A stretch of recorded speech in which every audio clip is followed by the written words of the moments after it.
Hi friends, இப்போ நம்ம சக்திவேல் பார்க்க போகிறோம். சக்திவேலில் வந்துட்டு நம்ம சக்தி கிச்சனில் நின்று ரொம்ப ஃபீல் பண்ணிருக்காங்க. காய்கறி கட் பண்ணிகிட்டு இருக்காங்க. கல்யாணத்துக்கு முன்னாடி காய்கறி கூட கட் பண்ணி உனக்கு ஹெல்ப் பண்ணலாமா, ஆனால் இப்போ போய் கல்யாணம் ஆகிட்டு ரொம்ப கஷ்டப்படுறேன்றாங்க. உண்மைதாங்க.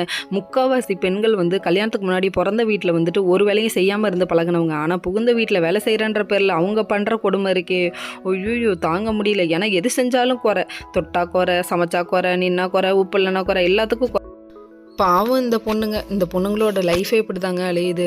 நல்லா செஞ்சால் பாராட்டுங்க, ஏன் வாயை திறந்து பாராட்ட மாட்டேங்கிறீங்கன்னு தெரியலங்க. இதே நினச்சி அவங்க ஃபீல் பண்ணிட்டு இருக்காங்க. இதை பார்த்தோன்னே தான் பொண்ணோட வாழ்க்கை அலையுதுன்னு சொல்லிட்டு சக்தியோட அம்மா இருந்துட்டு ரொம்ப ஃபீல் பண்ணுறாங்க. அம்மாவுக்கு ஆறுதல் தான் சொல்ல முடியும், வேறு வழி இல்லையே. அதுக்கப்புறம் பார்த்தீங்கன்னா இன்னொரு பக்கம் சிக்கல் சிவபதி உன் பொண்டாட்டி என்ன மன்னிப்பு கேட்க முடியாதுன்னு சொல்லிட்டாலா, என்ன இறங்கவே மாட்டாங்கிறா அப்படி இப்படின்னு பேச ஆரம்பிச்சிட்டாங்க. என் பொண்டாட்டிக்கு நான் போய் சொல்லவே இல்லை, சொன்னால மன்னிப்பு கேட்கணும், என் பொண்டாட்டி எதுக்கு மன்னிப்பு கேட்கணுங்கிறாரு. ஃபஸ்ட்டு ஓகே சொல்லிட்டு சக்திகிட்ட போய் கூப்பிட்டு பார்த்தாரு, வரலன்னு இங்கே வந்து சொல்கிறாங்க. என்னங்க இது, அது நீங்கள் போய் சக்திகிட்ட கூப்பிட்றதுக்கு முன்னாடி இங்கே இந்த சண்டையை போட்டிருக்கணும், அதை பண்ண மாட்டேங்கிறாங்களே ஒவ்வொருத்தரும்.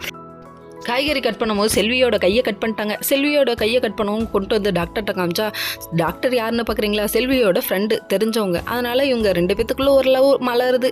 இதை பார்த்தோன்னே நம்ம சக்தி ஒன்றும் பேசல, சரின்னு சொல்லிட்டு வான்னு சொல்லிட்டு ட்ரீட்மெண்ட்லாம் முடிச்சுட்டு கூப்பிட்டு வராங்க. இன்னொரு பக்கம் பார்த்தீங்கன்னா நம்ம வேலை ட்ரிங்க்ஸ் பண்ணிட்டு பண்ணாத அலப்பறை பண்ணுறாரு. சக்தி அவங்கள்ட்ட பேசிட்டு நிற்கிறத பார்த்தோன்னே, நீ வந்துட்டு என்னை விட்டுட்டு இன்னொருத்தன்ட்ட பேசிகிட்டு இருக்காங்கிறாங்க. இந்த சந்தேக புத்தி உள்ளவங்க கூட மட்டும் வாழ முடியாதுங்க. அதுக்கப்புறமா சண்டை போட்டு இவங்க கிளம்பி வராங்க. அவரு என்ன தேங்காய் எடுக்கிறாரு. Okay friends, next video